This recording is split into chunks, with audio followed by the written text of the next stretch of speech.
યદપાંગપરિસ્પંદે વિશ્વમેતદ્વ્યવસ્થિતમ સ્વામિનારાયણ શ્રીમાન સોયમ વિજયતેતરામ. સર્વાધાર સર્વોપાસ્ય કર્તુમ અકર્તુમ સમર્થ ઈષ્ટદેવ ભગવાન શ્રી સ્વામિનારાયણ જુનાગઢ ધામ મેલબોર્નને આંગણે સુંદર મંદિરના નિર્માતા અને ઘર સભાના માધ્યમે લાખો આત્માઓને ભગવાનની મૂર્તિ પ્રદાન કરતા પરમ પૂજ્ય સદગુરુ શ્રી નિત્ય સ્વરૂપદાસજી સ્વામી, વાત્સલ્યમૂર્તિ પૂજ્યપાદ અમારા ગુરુજી આદરણીય બાલમુકુંદ સ્વામી, યોગેશ્વરદાસજી સ્વામી આદિ તમામ મંચસ્થ સંતો અને આપ સૌ વહાલા ભક્તજનોને ભાવથી જય સ્વામિનારાયણ. ખૂબ સુંદર આજની કથા રહી છે.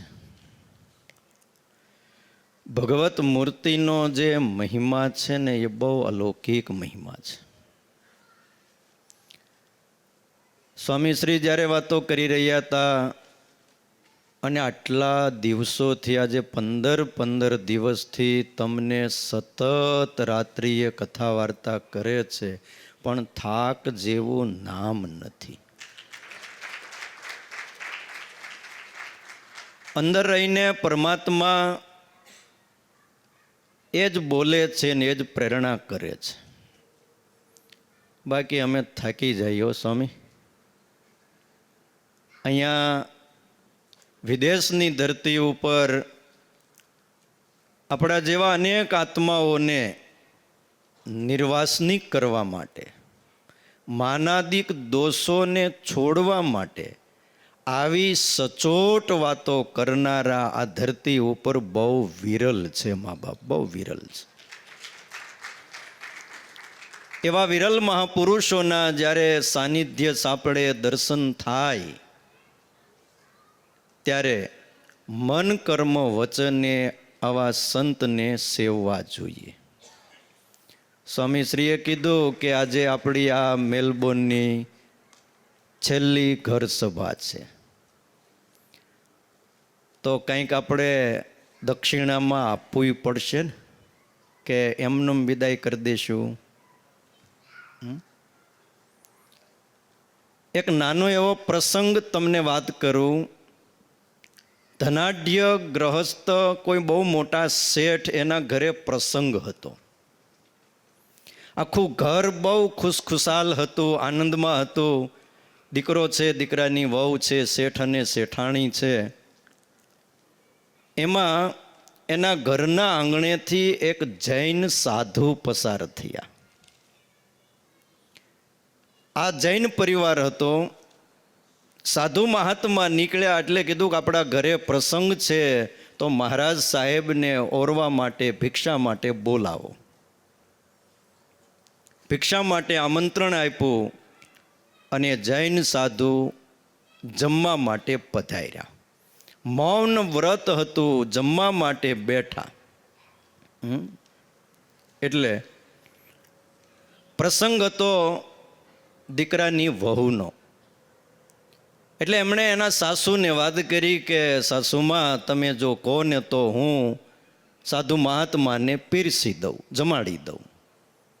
જૂનો જમાનો, હાથમાં થાળ લીધો અને લાજ કાઢેલી, ઘૂંઘટા કાઢેલા અને પીરસવા માટે આવ્યા. સાસુ સામે ઊભા હતા, સસરા થોડે દૂર ઊભા હતા. બિચારી બાઈ ગભરાતા પીરસવા આવી, પણ લાજ કાઢેલી, હાથમાં થાળ હતો અને સહેજ ઠેસ આવી, હાથમાંથી થાળ પડી ગયો. સાધુ મહાત્મા દૂર જમવા બેઠેલા ઊભા થઈ ગયા અને જતા રહ્યા. મૌન વ્રત હતું કે થાળ ધોળાનો અપશુકન થયું, નીકળી ગયા. પાછળ તમે સમજી શકો છો કે ઘરમાં શું થયું હશે અને સાસુએ શું વહુની ઉપર પ્રત્યાઘાત કે જે ઉતારીએ છે. પણ આ દ્રશ્ય બાજુમાં એક કોઈ પરિવાર રહેતો તો એણે આ કલશ સાંભળ્યો એટલે દોડતા સાધુ મહાત્માની પાછળ ગયા અને કીધું, મહારાજ સાહેબ, સાધુ એને કહેવાય કે જ્યાં જાય ત્યાં શાંતિ થાય, શાંતિ પમાડે એને સંત કહીએ. પણ તમે જ્યાં આવ્યા ને જ્યાંથી નીકળ્યા ત્યાં કંકાસ શરૂ થયો છે. મૌન વ્રત હતું. સાધુ ફરીને આવ્યા, આવી અને પત્તર લાંબુ કરી, ત્યારે તો બોલ્યા નહીં પણ ઈશારાથી કીધું ભિક્ષા આપો.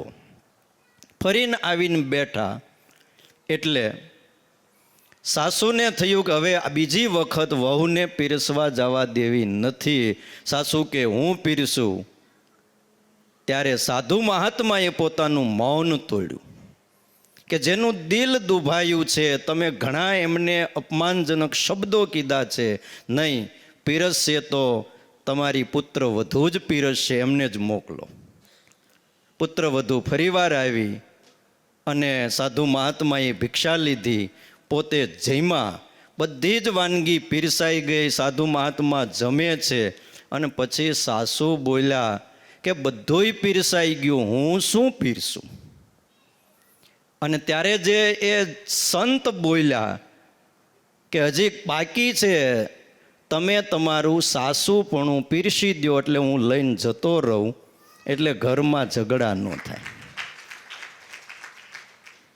જ્યારે આવા સંત આટલા દિવસથી ભગવાનની વાતો કથા કરતા હોય, આપણે તો શું આપી શકીએ કહો? પણ આપણી અંદર રહેલા જે અહંકાર, માન આદિક દોષો એ જો આપી દેશું તો આવા સાધુઓ એ જોડીમાં લઈ અને આપણને શુદ્ધ કરી અને ભગવાનના ચરણે અર્પણ કરી દેશે. બહુ મોટો દાખલો છે. સારાઈ સત્સંગમાં ખૂબ ભગવાનની વાતો કથા કરી અનેક આત્માઓને જેમણે ભગવાનની મૂર્તિમાં જોડ્યા છે. સારું એ પવિત્ર સંત મંડળ છે. આજ ઘોર કળયુગમાં આવા સ્ત્રી ધનના ત્યાગી પંચવર્તમાને યુક્ત આ વિદેશની ધરતીમાં ભાઈ સાધુ દેશ વિદેશ જાય અને કનક કામિનીનો યોગ થાય અને એમાં ન લેવાય તો એ ભાઈ 4 હાથવાળો નહીં, 2 હાથવાળો ભગવાન છે. બાકી મોહ કોને ન થાય? ઇન્દ્રિયનો સ્વભાવ છે સહદ વિષય તરફ વળવાનો. ત્યારે એ વિષયમાંથી વૃત્તિઓ પાછી વળાવી અને 100-150 જેટલા સાધુ પાર્ષદોનું મંડળ એને કંટ્રોલ રાખવા અને એને નિયમમાં રખાવા એ ભાઈ લોઢાના ચણ્યા ચાવવા જેવું છે. એક સાધુ હાચવવો અને એક હાથી હાચવવો હરખું છે. આ ભગવાનની કૃપા છે. બસ આટલો સત્સંગ આપણને આ સ્વામીશ્રીએ કરાવ્યો છે. કાયમના માટે આ મેલબોર્નના ભક્તો સ્વામીશ્રીના ઋણી છે. આખી જિંદગી કદાચ આવા સંતોની ચરણ રજને ચરણ ધોઈને પાણી પીએ તોય મોટા સંતના ઋણમાંથી આપણે મુક્ત થઈ શકતા નથી. કારણ કે ભગવાન જેવી અમૂલ્ય ભેટ આ મેલબોર્ન જુનાગઢ ધામ સત્સંગ સમાજને આવા સંતોએ આપી છે. સ્વામીશ્રીના ચરણોમાં લાખો વંદન, આ સંતોના ચરણોમાં વંદન. અને આપ સૌ ભક્તોને જય સ્વામિનારાયણ સાથે મારી વાણીને વિરામ. અસ્તુ. જય સ્વામિનારાયણ. अगर ये वीडियो आपको पसंद आया हो तो लाइक करें और शेयर करना मत भूलिए. सब्सक्राइब करें सरदार कथा चैनल को और बेल आइकॉन पर क्लिक करना मत भूलिए लेटेस्ट वीडियो सबसे पहले पाने के लिए.